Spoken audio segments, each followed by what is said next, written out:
Oke, selamat pagi. Selamat pagi. Ya.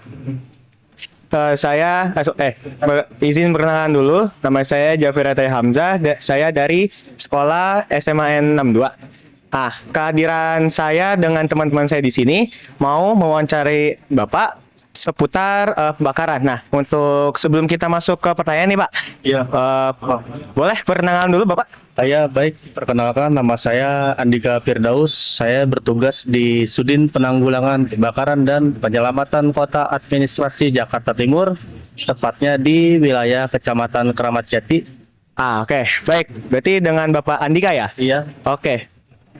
Untuk Bapak Andika, kita langsung saya ke pertanyaannya ya, Pak.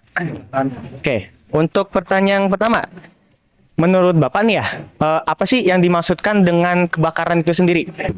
Kebakaran itu bisa terjadi faktor disengaja ataupun tidak disengaja. Faktor disengaja seperti contoh kayak misalkan sebuah perusahaan dibakar oleh oknum yang tidak kita kenal, tiba-tiba terjadinya kebakaran.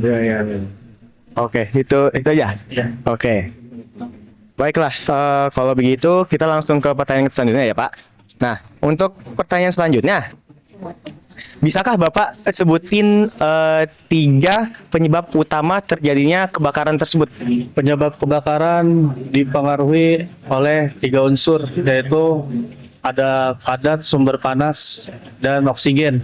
Nah, biasanya terjadi kebakaran itu yang sering terjadi pada masyarakat adalah yaitu kelalaian dalam memasak, dan berikutnya adanya terjadi korsleting listrik, dan berikutnya juga ada kejadian seperti pada saat ngelas, biasanya ngelas percikannya itu mengalami gesekan. Puntung rokok juga salah satunya. Baik. Oke, kalau begitu kita lanjut ke pertanyaan selanjutnya lagi, Pak. Nah, untuk pertanyaan selanjutnya, kenapa? Kan tadi Bapak bilang ada korsleting listrik nih ya, Pak. Kenapa sih, Pak, kalau kebakaran tuh kebanyakan kayaknya ya, Pak, korsleting listrik gitu, Pak? Pertama, menggunakan kipas angin secara berlebihan sampai misalkan 5 hari tidak mati. Nah, terus berikutnya kabel terkelupas. Iya. Cukup. Itu ya, Pak. Oke, baik. Oke, sekarang nih, Pak, kan kita sudah bahas tentang kebakarannya nih, Pak. Nah, sekarang kita beralih ke tanya cara mencegah kebakaran di rumah atau enggak di sekitar lah, Pak. Cara pencegahan kebakaran pada saat kita berpergian, seperti contoh pulang kampung ataupun pergi acara keluar, acara keluarga, diupayakan untuk mematikan arus listrik yang ada di rumah, seperti mematikan lampu, mematikan saklar listrik supaya tidak terjadi kebakaran. Baik. Berarti sebelum kita berpergian kita harus matiin semua gitu ya, Pak, biar aman gitu ya, Pak. Oke, baik.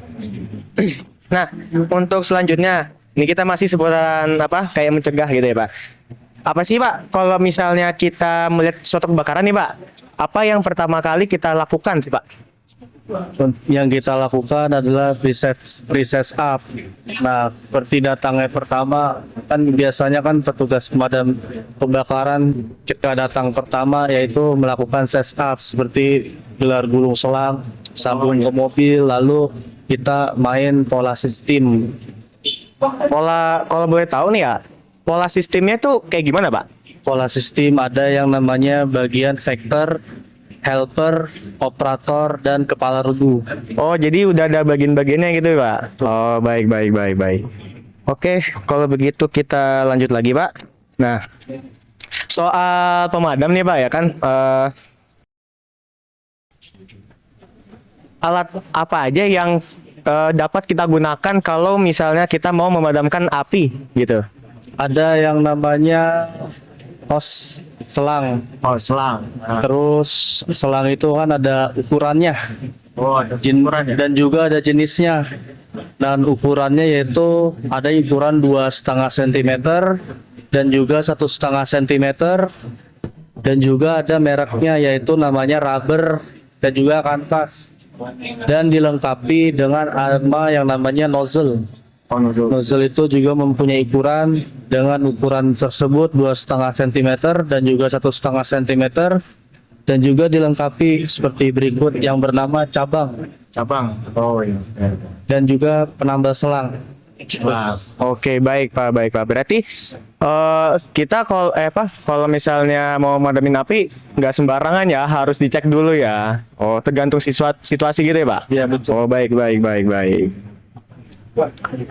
Oke, kalau gitu kita, nah kan ini ya Pak, kalau misalnya kayak di gedung tinggi atau enggak kayak di hotel, apartemen segala macam, itu tuh biasanya kan ada terdapat jalur evakuasi ya Pak ya. Nah, kenapa sih Pak itu sangat penting? Kan kayak ada lift Pak buat biar lebih gampang gitu Pak. Nah, karena kebanyakan kalau terjadi kebakaran gedung itu sebagian rata-rata harus listrik itu harus dimatikan. Nah, supaya tidak terjadi kecelakaan pada saat menyelamatkan diri. Jadi makanya di setiap gedung itu ada yang namanya tempat evakuasi. Berarti jalur evakuasi ini benar-benar penting ya Pak kalau misalnya kebakaran ya Pak? Iya. Baik. Pokoknya kalau gitu kita langsung ke pertanyaan terakhir ya Pak. Kenapa edukasi tentang kebakaran ini perlu di saat kayak kita ini baru-baru ini? Ya, karena cukup penting bagi masyarakat. Pertama, supaya mencegah lebih awal sebelum kita bekerja sebagai pemadam kebakaran, diantisipasi warga tuh lebih mencegah terlebih dahulu, baru supaya tidak terjadi hal-hal yang tidak diinginkan. Baik.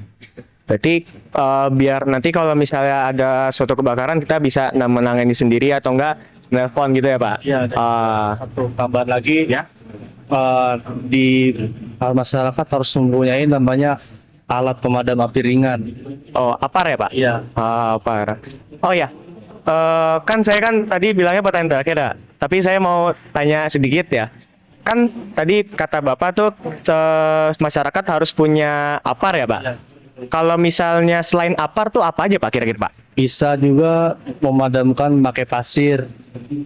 Pasir bisa, lalu selanjutnya untuk karung goni bisa. Itu karena kebakaran itu mempunyai jenis yang berbeda.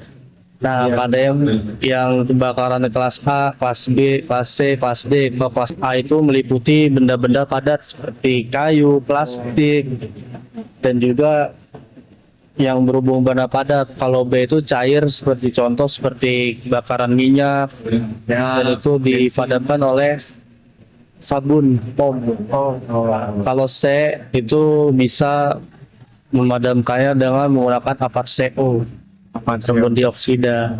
Berarti setiap kebakaran itu ada kelas-kelasnya gitu ya. Jadi biar kita tuh lebih cepat menanganinya gitu ya Pak. Betul. Oke, baik Bapak.